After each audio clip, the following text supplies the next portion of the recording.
For choosing bucktails, if you had nothing else but smiling billheads, you'd be just fine, all right? So, there's the one thing. And then the other thing, the big mistake I see is most anglers that are inexperienced with bucktails, they go too heavy. So the things to think about are the water depth, the sweep or current, and the waves. And if you think about like these open beaches here, your longest cast with a bucktail, if you're going to hit 12 feet of water, that's a deep spot, at least for these Long Island beaches. A lot of times you're casting into much less water than that, maybe 6 to 8 feet, and sometimes less than that. So I want to, my objective that I've written about 1,000 times and talked about is to swim the bucktail near the bottom on a slow to moderate retrieve.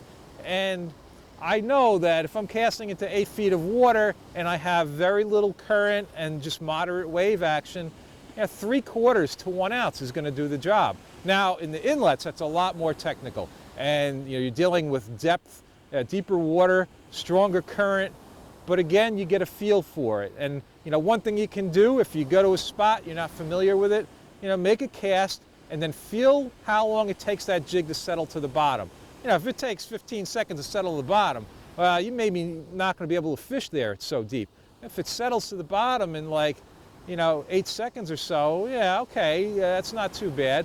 And that gives you an idea of how deep it is. And then from there in the inlets, most of the time you're in that 2 to 4 ounce range. A lot of times you're in the 2 to 3 ounce range.